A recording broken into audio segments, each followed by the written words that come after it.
I know many of you have read and some have shared with me the news that Thich Nhat Hanh made his transition, passed away the other day. And what a beautiful soul. I just want to acknowledge the impact of his teaching and his life on my own. A few weeks ago, we on the Zoom group were studying some of his talks, and I got a copy of his book, No Mud, No Lotus, and I recommend it. It is a very, very short read, easy to read, maybe not easy to put into practice, but it's all about mindfulness and compassion and love. And if you look at his life, I think it is a beautiful example of what love in action is, what compassion truly is. I mean, he's a Buddhist monk from Vietnam, and he grew up and lived in Vietnam at a time when this country was at war there, where our armed forces were there. Chemicals were being dropped on the farmlands and having impact on civilians for many, many years. Bombs were being dropped. People were being killed. All the tragedy of war he witnessed and he saw, and he tried to help his own people through that, to understand, that life is impermanence. This too shall pass. Wars start, wars end. Be compassionate. Be loving. And then he came to this country after the war. He went to France and he lived in France, but he came to this country and he held retreats for our service people because he understood that the horrors of war affected our soldiers as well, that it was not an easy thing for these young men and women to go off to war and to also witness and participate in these horrors. To me, that is the epitome of loving your enemy, of praying for those who would do harm to you. He understood that they were human beings and they were suffering too. And there's something in the book that he says that has stayed with me. He says, do not do violence unto our own suffering. Do not do violence unto the suffering of another. View everyone with love. View everyone with the eyes of compassion. If you meet someone in the store and they snap at you and they're short, our human reaction is to snap back. But if we can just pause for a moment and understand that they are snapping at us and being short out of their own suffering, something is bothering them. And then we have a choice to make.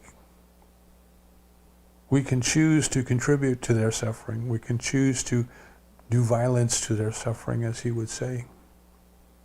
And we can snap back at them from our ego. Or we can choose not to. Life is about choices. Today we can choose to love. Today we can choose to be loving kindness. Yesterday's gone. Tomorrow's not here. In his teachings, in the lectures that we listen to, and also in the book that I mentioned, No Mud, No Lotus, he said that there's a part of us that is below our level of awareness, much like Carl Jung said the same thing. And he said, in that part of us, there are seeds. And there are seeds of some good things, we would call them good, like love and kindness and compassion and peace. And there are seeds of negative things, violence and anger and fear, and all of those.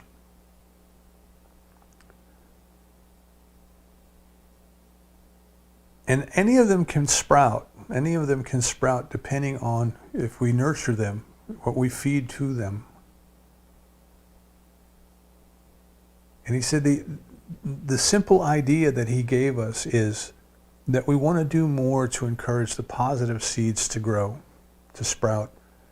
And if the negative sprouts, if it arises, if if it moves from potential to what he called a mental formation, to the actual experience of it. So for example, anger, the potential to be angry, or the possibility to be angry, or the seed of anger is there.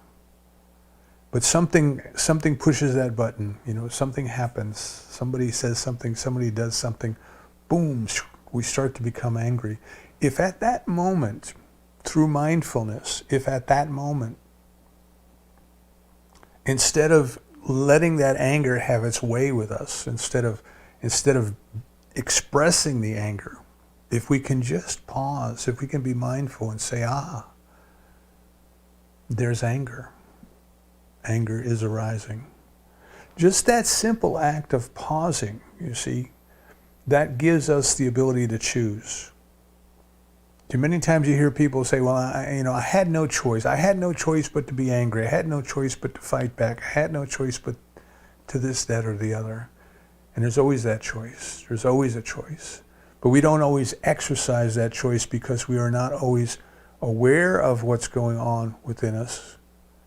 And we are not necessarily aware of the fact that we can stop it. We can pause it. We can hit the pause button, if you want to think of it that way. And at that moment, when we are aware that the negative seed has given rise to the negative mental formation, and I'm trying to paraphrase his language, and I'm sorry, I'm probably not doing an adequate job of it, but I hope it is conveying some semblance of the idea. If at that moment we become aware that there is anger and it is present, then we can choose to replace it. We can choose to bring up love. We can choose to bring up compassion. So the example of meeting someone in the store who is rude to us, we would normally become angry and be rude back to them. We would meet their rudeness with our rudeness. And of course later we probably feel bad about that. But if at that moment we become aware that we too are angry, see, then we can replace that anger with compassion. We can realize that this person is acting out of their anger and they are suffering. And we can choose not to add to that suffering. So he went on to say that the Dharma talks, the teaching lectures that he gave, we might consider this to be a teaching lecture. That what they do is they sprinkle the positive seeds. They sprinkle the positive seeds with water so they can sprout. So I invite you today and all of the weeks that we're together and all of the other tapes and that you might listen to and books that you might read, all of those things, approach them with the attitude of, I allow the good to come in and to sprinkle and to nourish the positive seeds, to sprinkle and to nourish the positive seeds. Now this I think fits in very, very nicely. This whole concept of mindfulness that Thich Nhat Hanh taught, it fits in so well with what we have been talking about, because this whole month we have been going back to the basics, and we start with the assumption that there's a power in the universe that responds to us according to our belief. And if we just simply continue to act out of habit, if we simply continue to act the way that we have been taught to act, the way our culture has taught us to act, then we are continuing to recreate the past. Today looks very much like yesterday, and tomorrow will look very much like today, because we haven't changed anything in our consciousness, you see? It just goes on and goes on and goes on. So the tagline of the Science of Mind magazine, the little magazine that Ernest Holm published, the tagline that caught my attention when I first got interested in religious science in the 80s, it was quite simply, change your thinking, change your life. Change your thinking, change your life. So we start with this premise that there's this power in the universe that responds to us according to our belief. And we can understand the concept, we can understand the words, but the question we must ask ourselves is, how would you prove that? How would you know that? Is that just words? Are they just fluffy words? If this was so, how would I know it was so? There was a conference or a meeting or something, and Carl Sagan and the Dalai Lama were both there, and they were having a conversation. And Carl Sagan said to the Dalai Lama, he said, if we could prove that reincarnation did not exist, what would you do? And the Dalai Lama said, well, if you could prove it wouldn't exist, we'd stop teaching it because it doesn't exist, and it would be silly to teach something that's not true. And the Dalai Lama said to Carl Sagan, how would we go about proving that? How would we go about proving that? And as I recall it, Sagan did not answer or went on to something else. And I took that as an openness and a willingness to explore. In other words, whatever ideas that you and I hold to be true and to be sacred, these are mostly just opinions. Right? How do you know what you know? How do you know that that's true? What other possibilities might there be? What other way of looking at this might there be? These are all questions of critical thinking that we tend not to ask ourselves as we go through our day-to-day life. But they are most important. They are most important because these fundamental ideas that we hold to be true, they direct the course of our lives. They direct the course of our lives.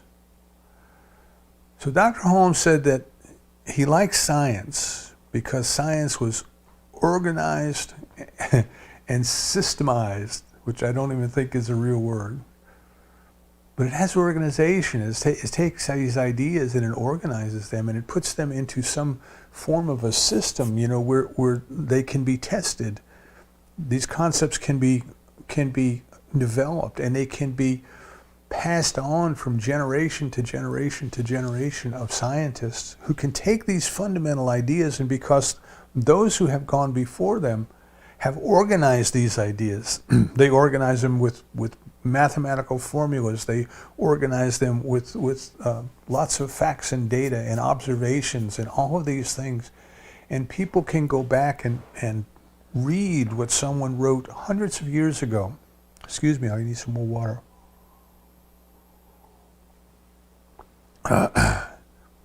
And they can follow a system of inquiry and testing, and they can know, if this is so. Is this so? Was there an error there? Sometimes they find errors in things that people did hundreds of years ago. Sometimes they find truth.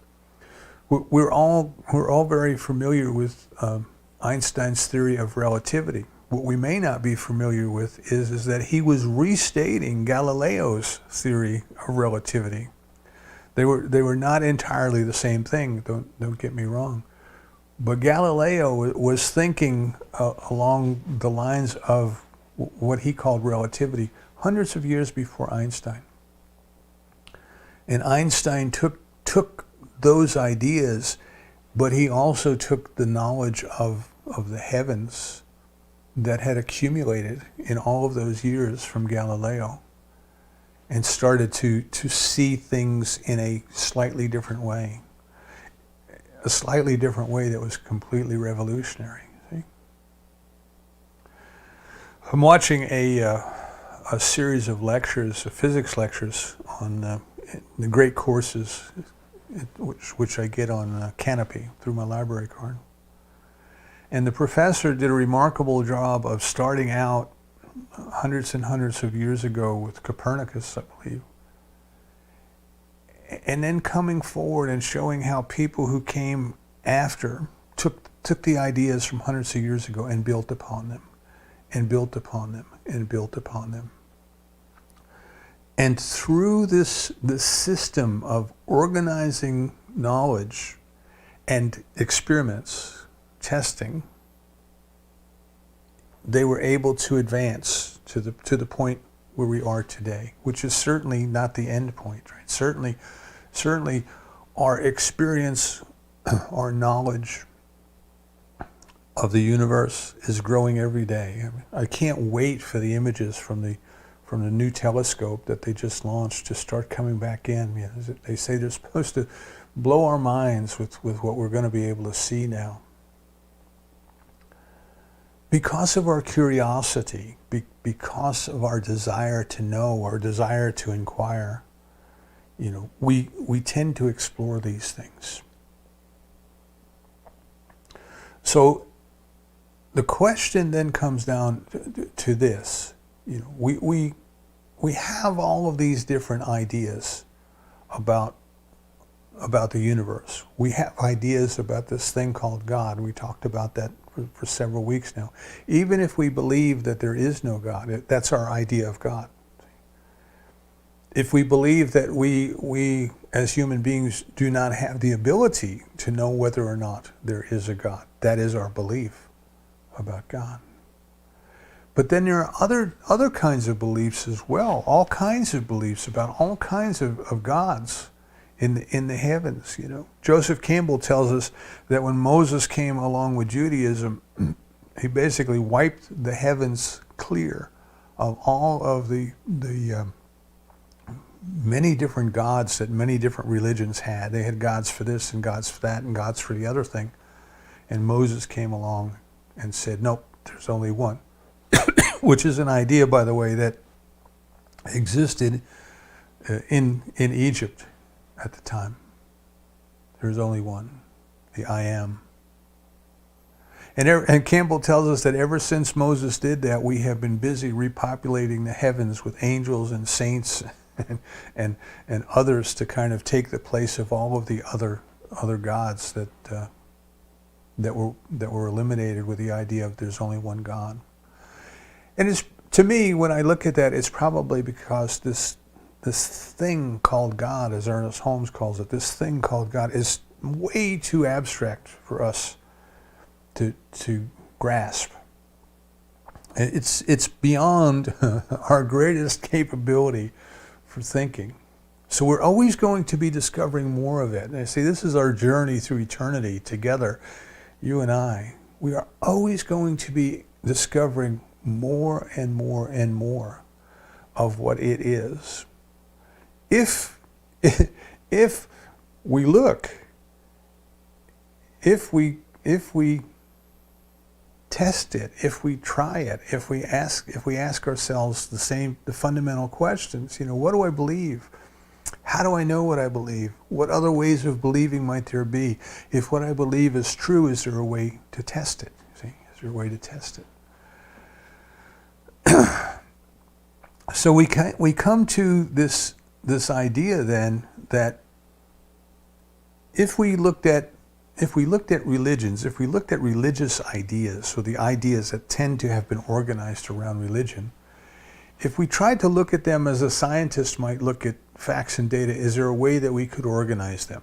Is there a way that, are there threads that run through the religions, as Ralph Waldo Trine tells us, right? There's a thread that runs through all religions. What is that thread?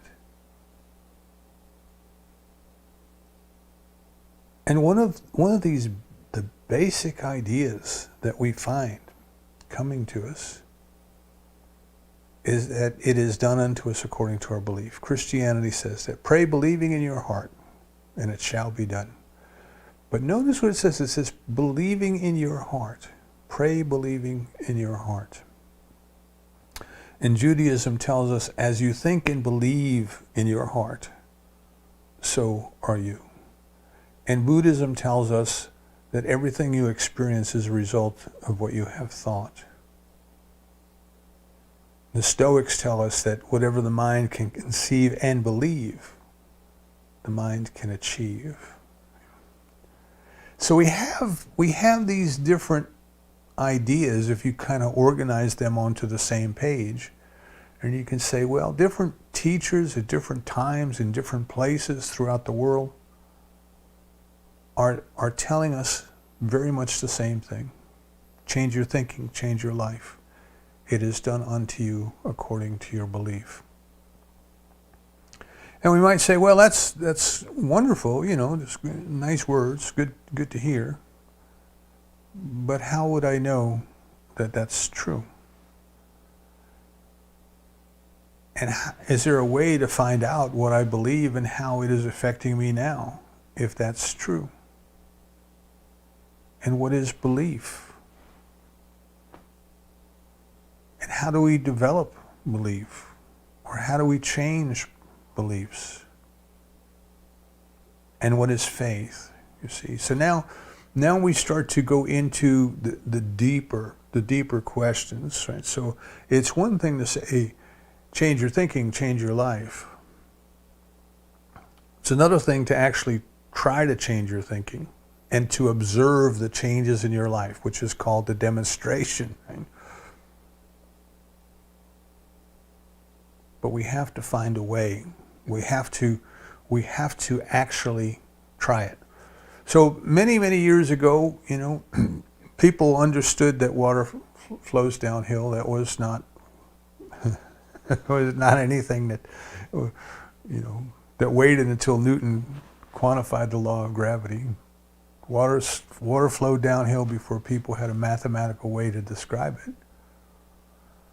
But Newton came along and tried to help clarify what he believed to be the attraction that existed between two objects having mass.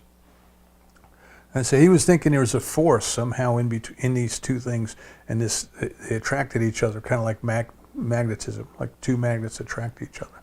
That was his idea. Now that fundamental idea that there's a force by which these two things attract each other, that hasn't been proven to be true, right? And Einstein gave us a different way of explaining why the two things seem to move towards one another, as if they were attracted to one another. But as far as any particular force that can be demonstrated that one is pulling on the other due to some inherent force in them called gravity, that hasn't been true. So my point there is he does not understand why they are attracted to one another. His theory about why they were attracted to one another may not be correct at all. But he was careful enough in his observations about how they attracted themselves to one another that he was able to describe the forces of acceleration and the forces of gravity at a distance and all those different kind of things.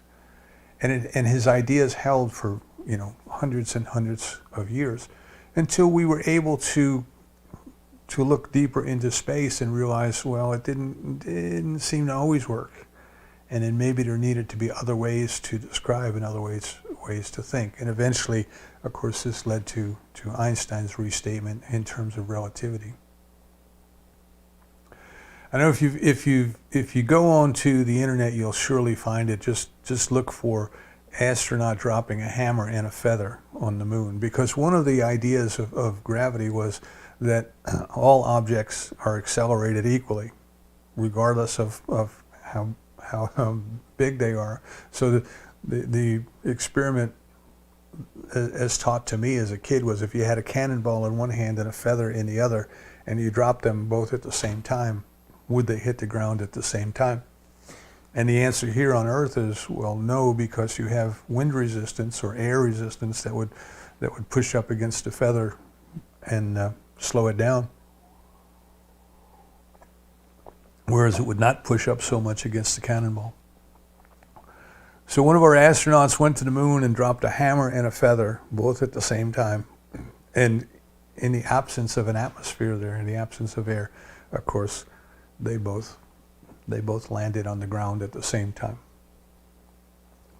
So we start with a concept. We start with an idea in the scientific method, and we develop theories, hypotheses about how things might work. Newton's theory was that there was some kind of a force in mass itself that attracted to itself. And that theory, as I say, may not be correct. And then you start to conduct experiments. start to figure out ways. Well, how could I test this? How could I test this? You know, you could drop two objects at the same time. They have little ramps, little inclined planes that kind of roll a metal ball down like a marble, and there are bells at different distances down that ramp. And as the ball rolls by, it rings the bell. And by placing the bells, they could measure how far the ball rolled in between the bells, ringing the bells at an equal interval, and found out that, you know, the ball traveled a greater distance the further down the ramp it went. It was accelerating. All these different things that people sit and think to themselves, well, how could I test this? And what I'm suggesting now, we're talking this week and we were talking next week about how do we test it? What experiments can you and I conduct in our own lives to demonstrate this activity, to demonstrate the activity of the law? Right? If there is this law of mind, if there is this power in the universe that responds to us according to our belief, how would we know that? How would we test that? And here's the tricky part of that. It's almost catch-22 part of it. And Dr. Holmes lays it out for us in this 4th chapter of the introduction of the textbook, How to Use It. He says, if it works according to our belief, and if we believe it will not work, then it works for us by appearing not to work. And you say, well, you know, wait a second, isn't that talking in circles? But it's not. Think about it. If it is done unto us according to our belief, and we believe it will not work, then it works by not working. It works by not appearing to work. So this kind of raises for us an additional challenge. In modern experiments, you might say it is the influence of the experimenter upon the experiment. This is one of Rupert Sheldrake's ideas of experiments that could change the world. You know, do we have a way of measuring the influence of the one conducting the experiment on the experiment? And there was an example given of a lady out on the West Coast. I can't remember her first name, but last name is Targ, T-A-R-G. She's Russell Targ's daughter, and he was involved with experiments, actually for the CIA, I believe. You know, remote viewing and all kinds of paranormal things. And she went on and was kind of, after he died, was carrying on some of those experiments. And one of the experiments was just simply this, you know. I mean, if you think about how would you know these things. And one of the experiments is, can people really tell when somebody's staring at them? Now, if you've ever been in New York or big city or places like that, you ride the bus, you ride the subways, everybody will tell you this, right? You know, you just have this feeling. The eyes were burning a hole in the back of your head. You just know somebody's looking at you. Well, that's anecdotal evidence, right? That's kind of, people claim that, and it's a common claim. And she said, well, how would we know that? How would we know if that is true? Do people just think it? Is it just a coincidence? You know, did it happen? They just catch them out of the corner of their eye, catch somebody staring at you, and you get that feeling, and all these other possibilities. So they came up with a protocol where people would sit in a chair. There were cameras in the room, and there were observers in another room, and they had like screensavers on the computer. And every once in a while, whatever the picture on the screensaver was would go away, and the observer could see the person sitting in the chair. And the person sitting in the chair had a little button to push, And if they felt that somebody was looking at them, they would push the button. And the idea was that over time and over enough different people participating, they could gather enough data and they would be able to tell whether or not people actually could tell when somebody was looking at them at a rate that was statistically above the odds of chance. That was the thing she was working on. And there was a gentleman who was very critical of her techniques. He was a skeptic, and he just did not believe, and he admitted that. You know, he stated that. He said, this is nonsense. People have no way of knowing that. And he was constantly criticizing her her methodology. So she invited, instead of arguing with him, she invited him to come and participate to help design the experiment. And he did. He helped design the experiment. And afterwards found out, you know, yeah, there's something here that needs further investigation. He didn't say what it was, but he said there was something that requires further investigation. So if people enter into the experiment thinking it will work, they will get better results than people who enter into the experiment thinking it won't work. This was kind of one of the things that they found, that his experiments, I think, did not produce as good a result as hers, but his experiments still produced a result that was greater than chance. I'd have to go back and reread that. I may not have my facts exactly correct, but the point of it is, it's done unto us according to our belief. How would we know that? How would we know that? So then this brings us into this question of what do we believe, right? Which is the mindfulness of Thich Nhat Hanh that I was talking about. We generally go through life completely unaware of what's coming up for us. So if I say to you, it's done unto you according to your belief, most people say, well, I wasn't believing in a flat tire, or I wasn't believing in this, or I wasn't believing in that. And that's true, we weren't. But do we know what we were believing? Do we have any idea what we were believing? So awareness is an important part of our spiritual practice. This mindfulness, this becoming aware of the feelings, this becoming aware of the ideas. Then this concept of, well, what is belief and what is faith? And if it's done unto us according to our belief, do I have to get rid of all the old beliefs before something good is going to happen for me? Is there a way of developing belief? Is there a way of developing faith?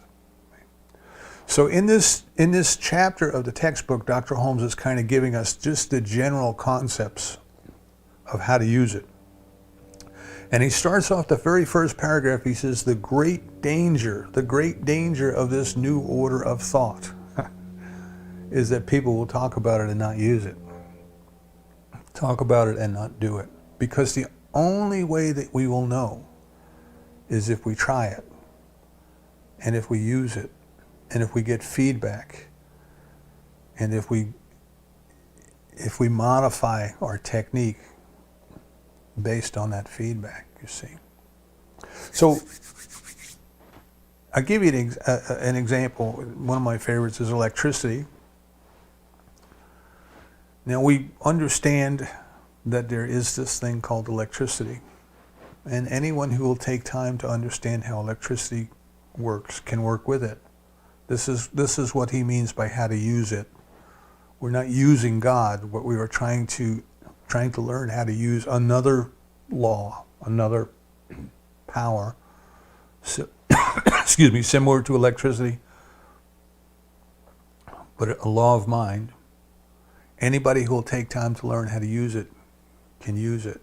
So we have this thing called electricity. If I told you that there's this thing called electricity, you wouldn't doubt me, because your experience of life is, yes, there is. You've lived with it your whole life.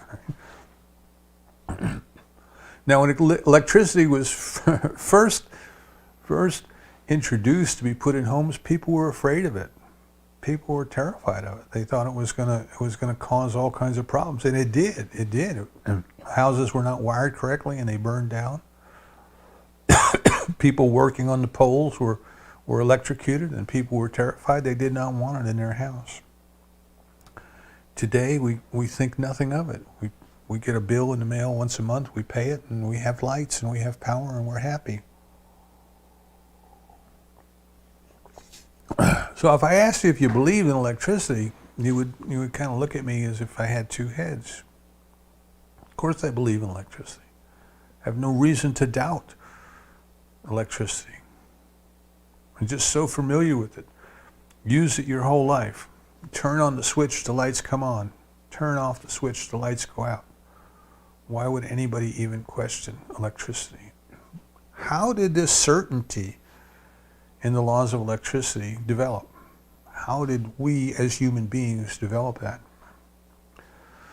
Some of us may have had training in basic electricity and electronics. Some of us may have had experiments with little batteries and buzzers and lights and things like that when we were kids in school.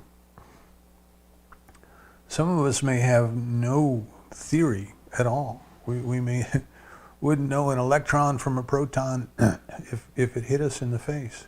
But we know because we have used it. We know because we have experienced it our whole life. We know it. We know it to be a certainty.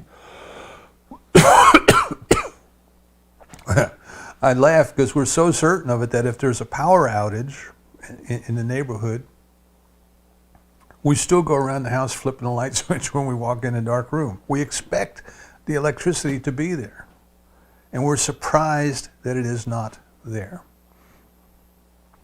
Now, if you've ever been into a building, a new construction, a home under new construction, when they're running the wires, it's kind of amazing because the walls are all open, and the electricians are running wires from the circuit breaker to all of the outlets in the house, to all of the light fixtures in the house.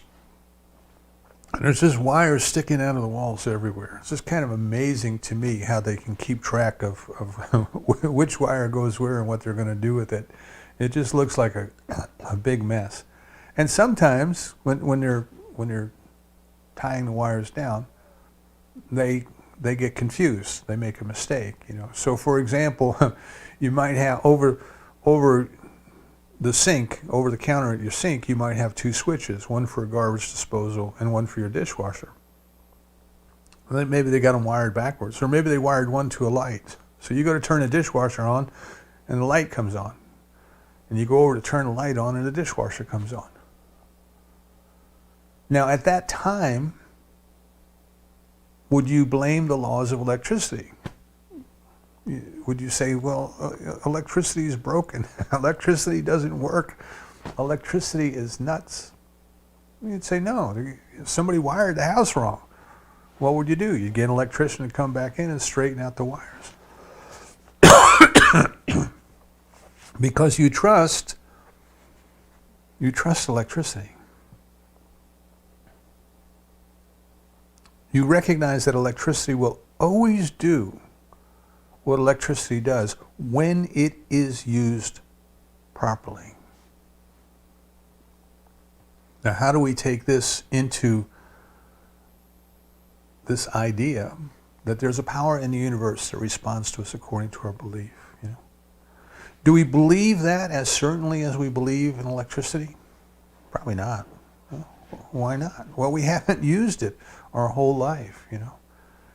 And we may spend a lot of time working with the theory, well, if that's so, how could it be so? And if that's so, why do bad things happen to good people? And we have all of these rhetorical questions that we continue to ask when what we really need to do is just go turn the light switch on. We just need to flip the switch. We just need to pay attention to what we're paying attention to, and we need to make some choices. We need to decide, well, how am I going to test this in my life? What is it? Excuse me. what is it right now that I want to have happen in my life? Am I willing to work with whatever ideas I have about that and find a way to change them?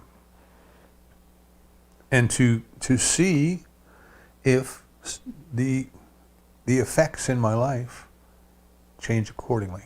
Am I willing to do that? Just willing to become willing. Am I willing to do that? So we have this thing we call belief.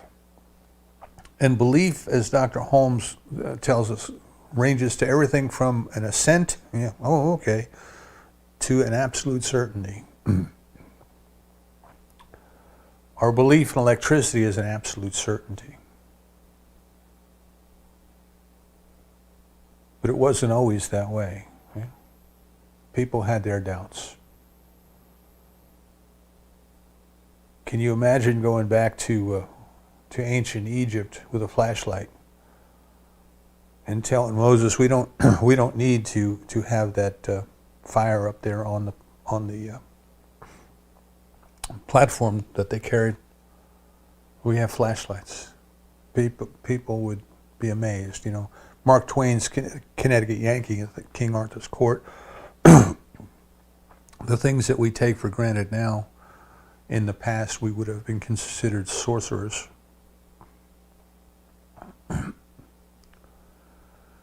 So belief is not a good enough word for me, not a strong enough word.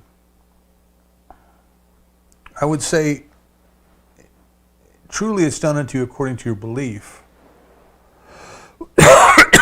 But what we are trying to do is to raise that belief to a level of faith. Excuse me, another drink of water. So then we say by faith, what do we mean by faith? Well, faith is a knowingness, a certainty that is so absolute that a contrary idea cannot enter our minds. When we know something so certainly that the opposite never enters our mind, we couldn't even entertain an idea to the opposite, that is faith. Do you have faith in gravity? You say, yes, I have faith in gravity. How do I know I have faith in gravity? Well, do you ever wonder if you might just float away? I worked with a guy in Hickory many years ago, and he said, his idea of a joke was, he said, I never call somebody drunk unless they're holding on to the grass to keep from falling off the world. Do you ever hold on to the grass to keep from falling off the world, or ever hold on to the chair? Do you ever put a seatbelt on when you're sitting in your recliner at home because you're afraid that gravity might suddenly stop working and you might float away? No, you don't. None of us do. We are certain that gravity works. We are so certain that gravity works that we never even think about it. Never even wonder about it. If I ask you about electricity, you might say, well, yeah, I believe electricity works, but it does depend on how well they wired the house. And it does depend on the quality of the switches they put in the wall. Switches fail over time. And it could be an ice storm and it could have taken the power lines down. So electricity, I believe electricity works, but my belief is conditional. But I believe electricity works. But there are certain times where if we're not connected properly, it doesn't work. So do we have faith in electricity? Not to the same degree that we have faith in gravity.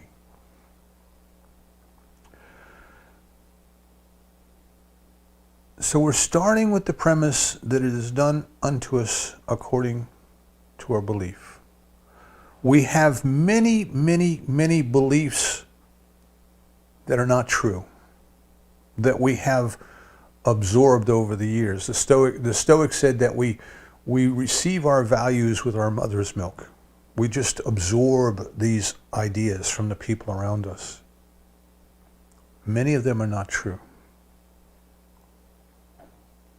But all of them have an effect on our lives.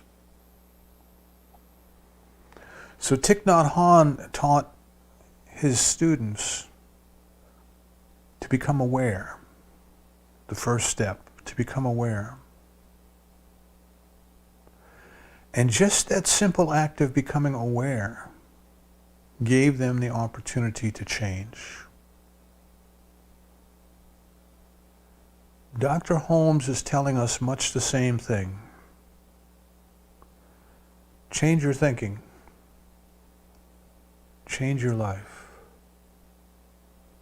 You must become aware of what you want to change in your life.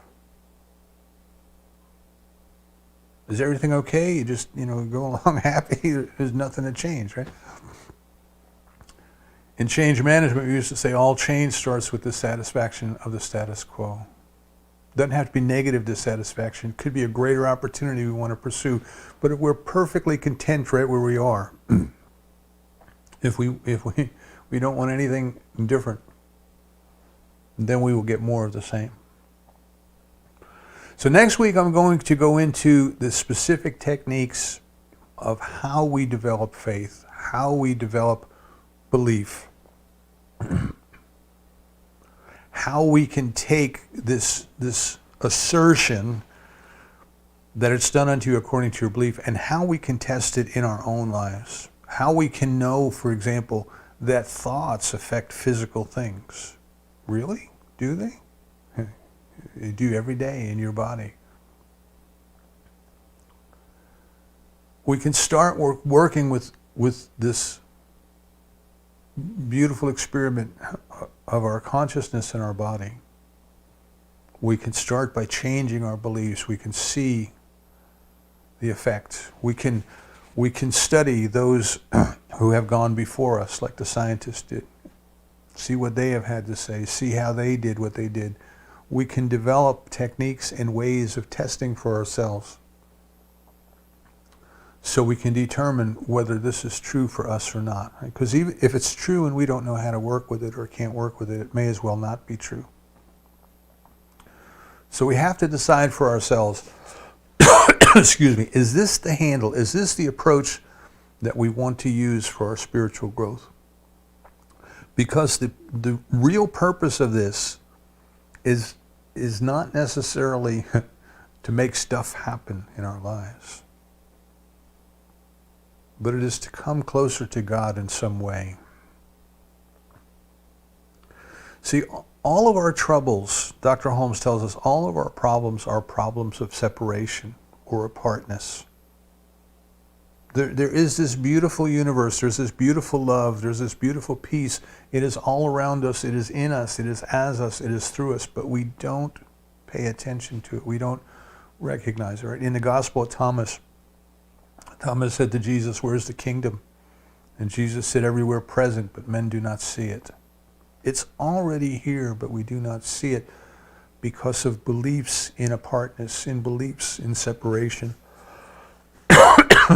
And this is why Thich Nhat Hanh's teaching was so powerful, because he was teaching love and compassion, which is oneness. Oneness. In February, we're going to talk about love. Love is the straightest path to God because it is the path to oneness. Next week, we are going to go into the technique. For this week, I just hope that we have a foundation that says, how do I know what I know? How did I come to believe what I believe? What are my beliefs about God? Does God send us sickness to punish us, to test us, to strengthen us? Does God withhold anything from us? What ideas of apartness might I have? What is coming up for me?